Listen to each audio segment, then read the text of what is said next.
Have you ever woken up in the middle of the night, stumbled half asleep to the bathroom, relieved yourself, crawled back into bed, and then just laid there, staring at the ceiling, wondering why your body won't let you sleep through the night anymore? Maybe it's once a night. Maybe it's 2 or 3 times.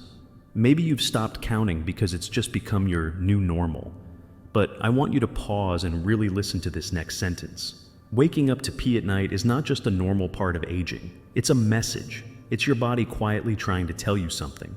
And ignoring it or brushing it off as just part of getting older might be one of the biggest mistakes millions of people over 60 are making today.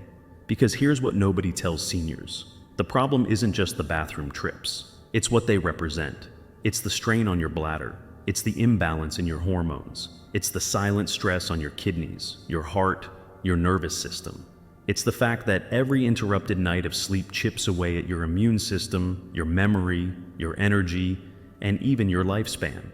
And for most seniors, the true cause of these nighttime bathroom trips isn't being addressed, not by their doctor, not by the commercials on TV, not even in the health articles meant for people over 60.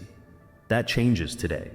Because by the time you finish this video, you're going to understand what's really causing your nighttime urination, called Nocturia, what the science actually says about it, and most importantly, what you can do to finally fix it. And no, this is not just about drinking less water before bed. In fact, some of you may be doing everything right. No water after dinner, bathroom before sleep, medications taken on time, and still the problem gets worse. That's because there are 4 deeper, often hidden reasons this is happening, and each one has a fix. Let me ask you a question. When was the last time you had a full night's sleep without getting up once? For most people in their 60s, 70s, or 80s, the answer is either I can't remember or it's been years. And I want you to know something important. It doesn't have to be this way. Let's take a closer look at what's really going on inside your body when this happens. Every night while you sleep, your kidneys are supposed to slow down. Your bladder should hold urine more easily, and your body produces a hormone called vasopressin, an antidiuretic that helps you make less urine at night. This is part of a healthy circadian rhythm. But guess what happens as you get older? Your vasopressin levels drop, your bladder muscle gets weaker, your sleep becomes lighter, and your body's internal signals start to get confused. This is why so many seniors feel like their bladder wakes them up, not the other way around. But the question is, why are your hormone levels dropping so dramatically? Why is your bladder under so much stress? Why is your body struggling to regulate something it managed so easily just a few years ago? The answer is inflammation, low-grade chronic inflammation, the kind that builds up silently for years, the kind caused by medications, poor sleep habits, blood sugar imbalance, kidney strain, dehydration, hidden food sensitivities, stress, and poor circulation. And this inflammation isn't just irritating your bladder. It's affecting your heart, your brain, your blood vessels, your hormones. And when all of those systems are struggling, your nighttime urination becomes the symptom, not the root cause. Let me tell you about a man named Arthur. He's 71, retired, loves woodworking, and walks every morning.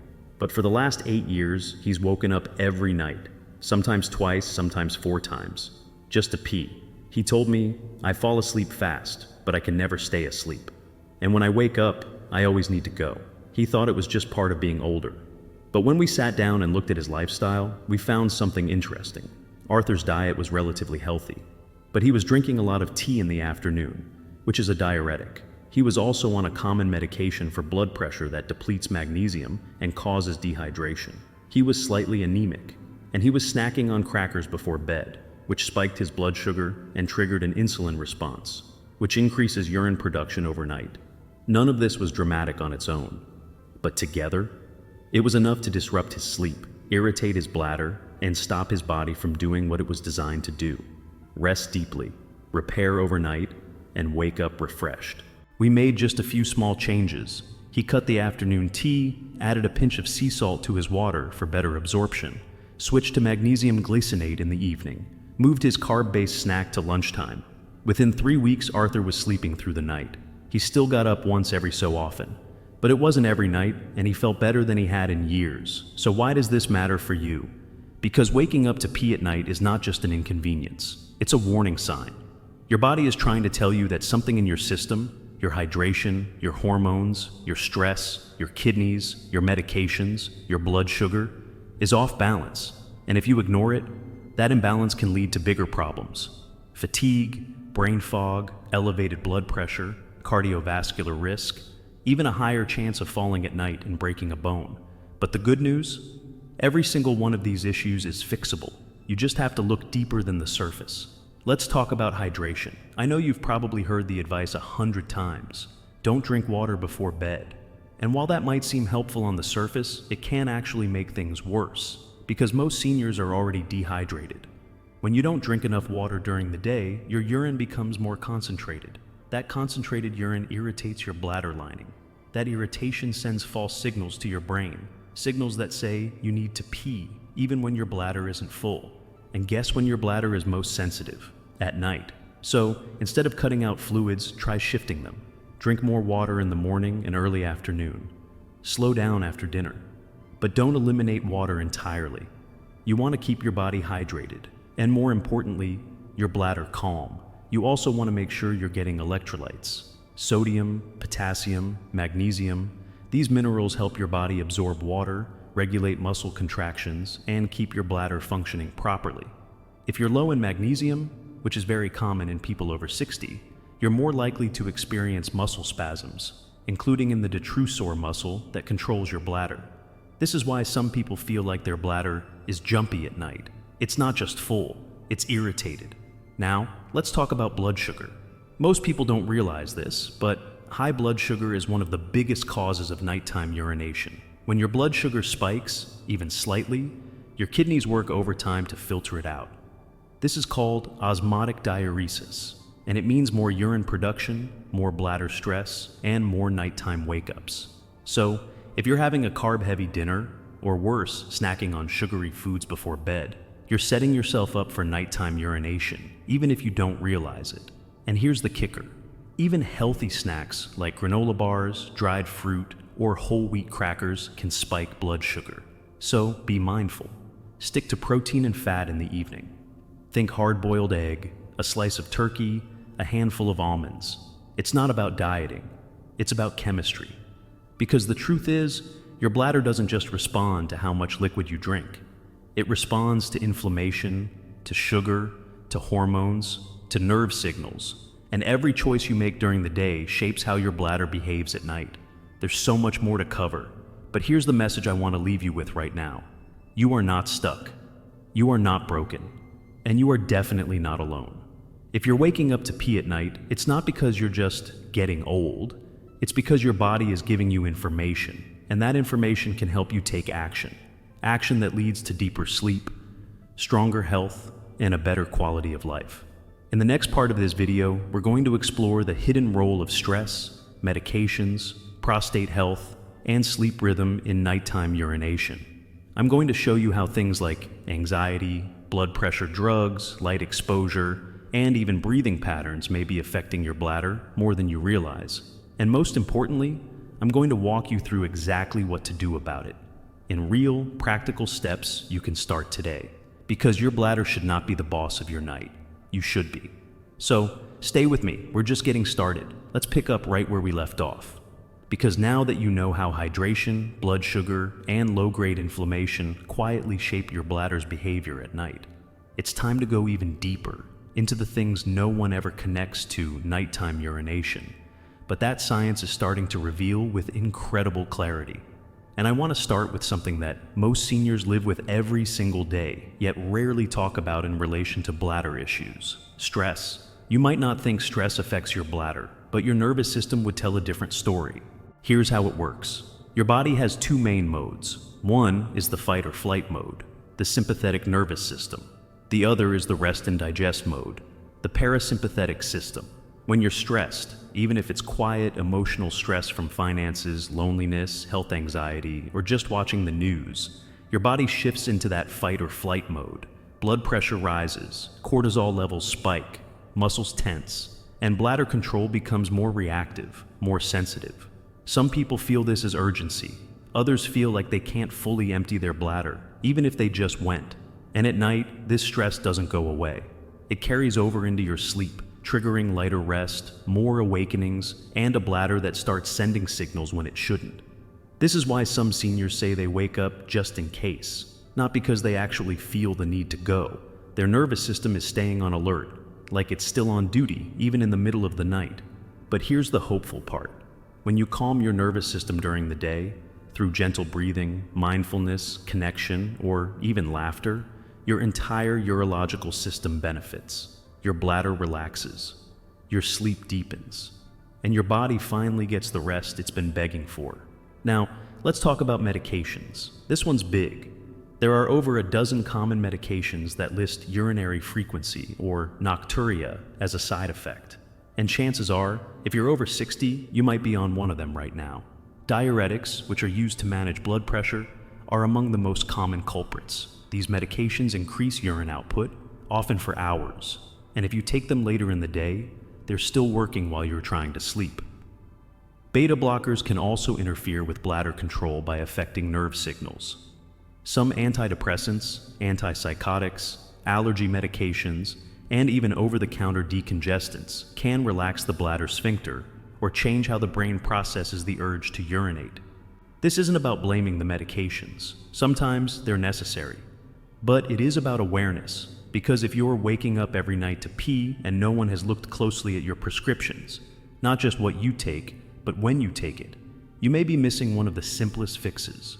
One change in timing or one adjusted dose can sometimes reduce nighttime urination by half or more. If you're not sure, ask your doctor or pharmacist. Is this affecting my bladder? Is there a better time of day to take it? Can we try a different option that doesn't come with this side effect? Now, let's shift to something else. Almost no one connects to the bladder. Light. Yes, light. Specifically, the kind of artificial blue light you're exposed to after sunset. From your phone, your tablet, your television, even the LED bulbs in your lamps. Your body uses light to set its internal clock. It's called your circadian rhythm. And when that rhythm is off, even slightly, it throws off your sleep hormones, including melatonin. It also affects your production of vasopressin, the antidiuretic hormone we talked about earlier that helps you make less urine at night. So, when you sit in front of bright screens after dinner, you're actually telling your brain it's still daytime. And that delays melatonin release. It delays vasopressin. It keeps your kidneys and bladder in day mode, producing more urine than they should while you sleep. This is why just 2 hours of screen time before bed can completely change how your bladder behaves overnight, even if you didn't drink a drop of water after dinner. The fix? Start dimming your lights after sunset. Use warmer, amber-toned bulbs in the evening. Wear blue light glasses if you're using a screen. And try shutting off all devices at least 60 minutes before bed. Let your body know the day is ending. It needs that signal. And now, we come to one of the most overlooked factors of all: breathing. Yes, how you breathe, especially at night, can directly impact how often you wake up to pee. Here's why. Many people over 60 experience sleep-disordered breathing. It may not be full-blown sleep apnea, but even mild airway collapse during sleep can cause small awakenings throughout the night. When your brain senses reduced oxygen, it partially wakes you up. And when it does, your bladder becomes conscious again, even if it wasn't full. That tiny awakening can create the urge to go. Not because your bladder needed to, but because your brain got pulled from deep sleep into alertness. So if you're waking up often to pee, especially within the first few hours of sleep, your bladder might not be the issue. Your breathing might be. Mouth breathing, snoring, nasal congestion, and shallow sleep are all warning signs. And if they're present, fixing your airway with nasal strips, positional therapy, or even seeing a sleep specialist could do more for your bladder than any medication. Now, before we continue, I want you to really take a breath and let this settle in. Because you've just learned more about nighttime urination than most people will ever be told. You now know it's not just about drinking water. It's not just about the prostate. It's not just about aging. It's about the interaction of your hormones, your nerves, your habits, your stress, your medications, your sleep quality, and even your light exposure. And every one of those things can be shaped, not perfectly, but powerfully, by the choices you make every day. And what does that mean for you? It means hope. Because if all these systems are involved, then the solution is not limited to a single pill or a surgery. The solution is holistic. It's something you can build, something you can learn, something you can begin improving tonight. There's a reason this problem feels so frustrating. It steals your rest. It steals your energy. It makes you afraid to travel or go to the movies or sit through church without thinking about where the nearest bathroom is. But you are not powerless. You are simply being invited to understand your body more deeply than ever before. And when you do that, you're not just fixing your sleep. You're giving your body a better chance to heal. Because your immune system resets at night. Your brain detoxes at night. Your muscles repair. Your heart rests. Your blood pressure recalibrates. And if you're not sleeping deeply, if you're waking up 3 or 4 times a night to pee, that healing process gets interrupted. But it doesn't have to stay that way. In the final part of this video, I'm going to walk you through a full step-by-step nighttime routine for seniors who want to stop waking up to pee. A routine built on science, tested by real people, and simple enough to start today. We'll talk about what to eat, when to hydrate, how to prepare your body for sleep, and what to do if you wake up anyway. Because this isn't just about better sleep, it's about a better life. So, stay with me. You're about to learn what freedom feels like, not just from nighttime urination, but from the fear and frustration it brings with it. We're almost there. Let's keep going. Because now that you understand the deeper reasons why nighttime urination keeps happening, and why it's not your fault, we can finally walk through what to do about it. What to actually change tonight, tomorrow, and over the next few weeks to reclaim your rest and get your life back. And the first place we start is with what happens after dinner. That small window between about 6 and 9 p.m. is when most seniors unknowingly set themselves up for another night of waking, even if they haven't had a drop of water. Here's what the research tells us. Your kidneys slow down production of urine as the day winds down, assuming your body's rhythm is intact. But things like sugar, salt, and alcohol can throw that rhythm off without warning. So, when you eat a late snack that's high in sugar, even fruit, or load your dinner with hidden salt, your body pulls extra water into your digestive tract to balance the shift. That water then has to go somewhere, and where it goes is straight to your bladder while you sleep. Even one small adjustment, like shifting dinner an hour earlier, or reducing the amount of salt-heavy foods, like processed meats, canned soups, takeout meals, can make a huge difference by morning. And let's talk about alcohol. Even a single glass of wine can trigger nighttime urination for 2 reasons. First, alcohol is a diuretic. That means it tells your kidneys to make more urine, not less. But second, and this is just as important, alcohol suppresses the production of vasopressin, the hormone that's supposed to reduce urine output while you sleep. So now, not only are your kidneys making more fluid, but your bladder isn't being told to hold it. That's a recipe for waking at 1 a.m., even if you feel groggy and exhausted. So, if you're drinking in the evening and waking up every night, that might not be a coincidence. Now, let's talk about hydration timing. Not just how much you drink, but when you drink it. Here's a simple strategy. Front-load your water intake. That means getting the bulk of your hydration done between the time you wake up and about 2 p.m. This gives your body all day to process it, regulate blood volume, and clear out waste, long before your head hits the pillow. If you try to make up for low water intake in the evening, let's say you suddenly remember at dinner that you didn't drink much all day, you'll create a wave of fluid that pushes through your system right when it should be slowing down. And your bladder doesn't forget, it'll wake you up, sometimes more than once. Instead, sip consistently during the day. Drink a full glass when you wake up. Have another one with breakfast, one at mid-morning, one with lunch. And if you're active, maybe one more around 2 or 3 p.m. Then after that, scale back. Small sips are okay. But the days of chugging water in the evening need to end if you want real sleep. Now, let's talk about what happens right before bed. One of the most powerful tools you have is your wind-down routine. This isn't fluff. This is biology. Because your brain and your bladder both depend on predictability. They want to know when it's time to shift from wake to rest. And if you don't send them that signal clearly and consistently, they stay on high alert. So, here's what works. Choose a consistent bedtime and start winding down 1 hour before it. Turn down the lights, shut off devices, lower the temperature in your room if you can. Your core temperature needs to drop slightly to enter deep sleep. That's why cooler environments help, not just for falling asleep, but for staying asleep. Do something calming, gentle stretching, reading a paper book, breathing slowly through your nose, listening to soft music, whatever helps you downshift from the intensity of the day. And this matters, because the more relaxed your nervous system is when you go to bed, the less likely your bladder is to overreact to minor signals during the night. Now, let's be honest. Even with all of this, you might still wake up. And when that happens, here's the key. What you do in the moment matters. If you wake up and feel the urge to pee, don't panic. That sudden anxiety, the frustration that this is happening again, only stimulates your nervous system further. It makes it harder to go back to sleep afterward. Instead, move gently. Don't turn on bright lights. Keep the bathroom lit just enough to see, using a soft nightlight if possible. Pee without judgment. And when you return to bed, focus on your breath. Inhale slowly through your nose. Exhale even more slowly through your mouth. Tell your body, you're safe. It's still night. You're allowed to rest. This short moment of calm reactivates the parasympathetic system, the one we talked about earlier that helps your body rest, digest, and stay asleep. And if you find yourself lying there, mind racing, resist the urge to look at the clock. Clock watching increases cortisol.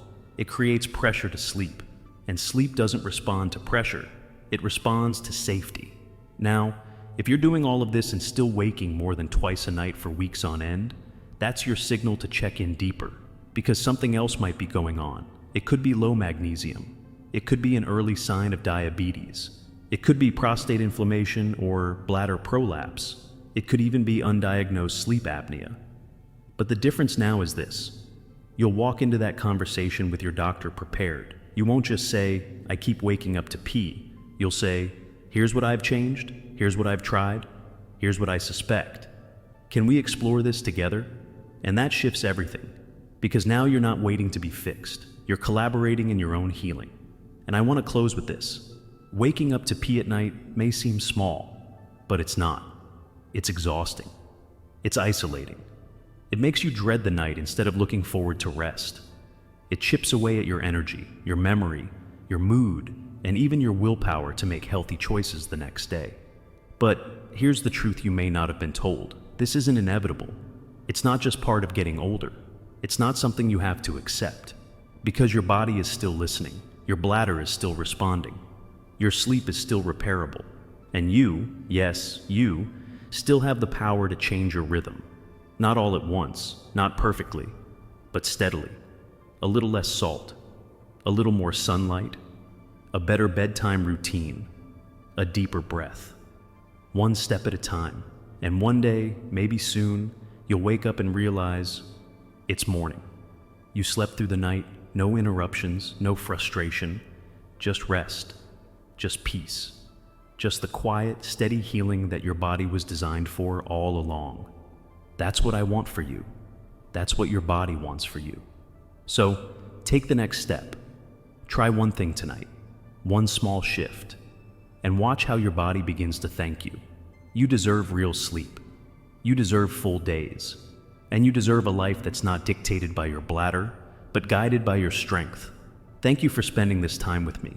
If this resonated, if you felt seen, if you learned something new, share this video with someone you love, because there's a good chance they've been waking up too, and they've been wondering if anyone understands. We do, and we're not done yet. Subscribe to Health 360 Pro, because this is only the beginning of a journey towards stronger, clearer, more vibrant living at every age. You're not too old, you're not too far gone, you're right on time. Let's keep going.